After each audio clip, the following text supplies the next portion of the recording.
It was almost midnight when Jack drove home from his late-night shift at the diner. The streets were empty, the city lights flickered through his cracked windshield, and his old truck hummed like it was tired too. He'd been working double shifts lately, trying to pay rent and keep food on the table for his 7-year-old daughter, Lily. Life hadn't been kind to him lately, but even through his struggles, Jack never lost his sense of compassion. That night, as he crossed the old bridge that ran over the river, something caught his eye: a figure standing on the edge, barely visible through the fog. He slowed down, his stomach tightening. Then he saw it clearly: a young woman, maybe in her 20s, standing barefoot on the ledge, her hands trembling, her eyes fixed on the dark water below. Jack slammed on the brakes. Before we dive deeper into this emotional story of kindness and fate, don't forget to subscribe, like, and comment if stories that touch your heart are what you love most.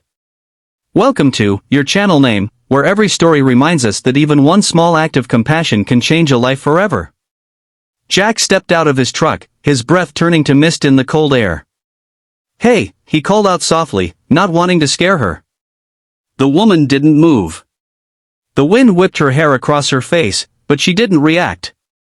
He took a slow step forward. "Please, don't do it," he said, his voice breaking slightly. "It's not worth it. Whatever it is, you can get through it." She turned her head slightly, just enough for him to see her tear-streaked cheeks. "You don't understand," she whispered. "No one does." Jack took another step. "Maybe not," he said. "But I do know what it feels like to lose everything. To think there's no way out. I've been there." Her voice cracked. "You don't know what it's like to be alone." Jack looked down at his worn-out boots, then back up at her. "I do," he said. "My wife left 2 years ago. I'm raising my little girl by myself. Some nights, I wonder if I'm doing anything right. But every morning, when she hugs me before school, I remember why I keep going." The girl's shoulders trembled. For a moment, she didn't say anything. Then she turned fully toward him, her balance wavering. "I can't," she said softly. Before she could move again, Jack rushed forward, grabbing her arm and pulling her off the ledge. They both fell hard onto the pavement. She gasped, struggling against him, but he held her tightly. "Let me go," she cried, pounding his chest. "No," Jack said firmly. "Not tonight." She broke down sobbing, her body shaking. Jack just held her there on the cold ground, neither of them saying a word. After a while, her breathing slowed, and she whispered, "Why did you stop?" "Because you're worth saving," he said. "Even if you don't believe it right now."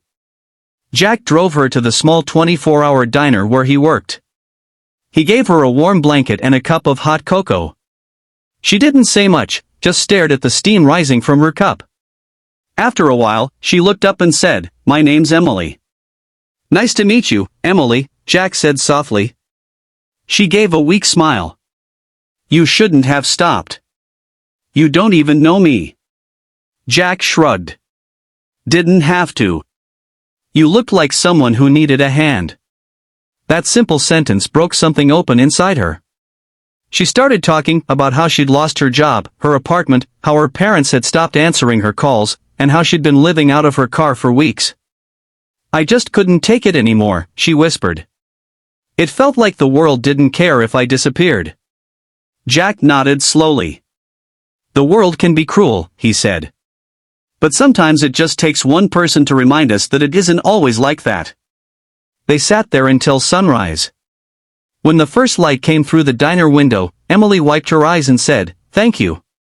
For everything." Jack smiled tiredly. "Just promise me something," he said. "Promise me you'll give yourself one more day. Every day, just one more." She nodded. Weeks went by. Jack didn't see Emily again until one afternoon, when he came home to find a letter on his porch. It was addressed simply to "the man who saved me." Inside was a note that read, "You didn't just save my life that night. You gave me hope again.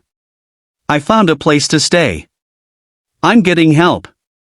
I've started drawing again. Maybe someday I can thank you in person." There was no name, no return address, just a tiny drawing of a bridge under a sunrise. Jack smiled and tucked the letter into his wallet. Every time life got hard, he'd look at it and remind himself that even the smallest kindness could ripple out in ways we never imagine. A year passed. Jack was still working at the diner, still raising Lily, still struggling, but somehow, he felt lighter. Lily was growing fast, full of laughter and questions that made him forget how tired he was.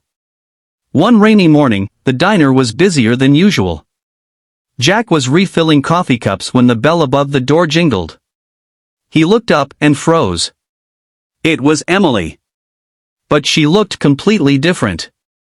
Her hair was neatly tied back, her eyes bright and full of life. She wore a neat blazer and carried a folder under her arm. She smiled when she saw him. "Jack?" He blinked in surprise. "Emily? Wow, you look amazing." She laughed softly.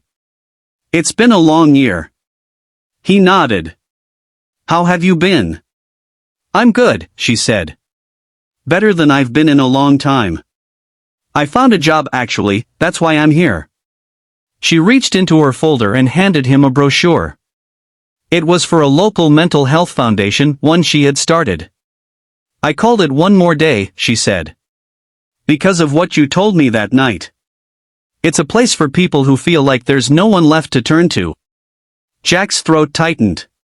"That's incredible." Emily smiled warmly. "I couldn't have done it without you. You reminded me that kindness still exists. So I wanted to pass that on." Jack looked at the brochure, his eyes glistening. "You already have." From that day on, Jack volunteered at Emily's foundation every weekend. Sometimes he'd bring Lily along, and she'd hand out snacks to the visitors while Jack poured coffee for people who needed someone to listen. Word spread, and soon One More Day became a community haven. People came not just for help, but to connect, to remind each other that kindness could still heal broken hearts. Jack never told anyone that he'd saved Emily that night. He didn't see himself as a hero. He just saw himself as a man who refused to walk away. But Emily never forgot. Every year on that same night, she would visit the bridge. Not to mourn, but to leave flowers and sometimes, a note for someone else who might be standing where she once stood. The notes always said the same thing. "You matter. You are loved. Please, give yourself one more day." Years later, Jack's daughter Lily, now grown, stood beside Emily at the foundation's 10th anniversary event. She took the stage and said, "My dad taught me something simple, that kindness doesn't have to be big to be powerful. Sometimes, it's just stopping when you could have kept driving."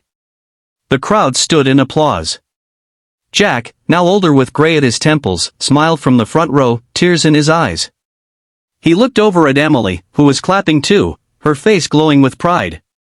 When the applause faded, Emily leaned over and whispered, "You know, you didn't just save me that night." Jack chuckled softly. "I think we saved each other." Kindness isn't about grand gestures or headlines. It's about the moments when no one's watching, the decision to care when it would be easier not to. Jack's act of compassion that night didn't just save one life, it created a chain of kindness that kept growing, touching hearts he would never even know. And maybe that's the real miracle of kindness, it doesn't end with us. It keeps moving, reaching farther than we can ever imagine. So the next time you see someone standing on the edge, whether it's a stranger, a friend, or even yourself, remember Jack's words, give yourself one more day. Because one small act of kindness can truly change everything.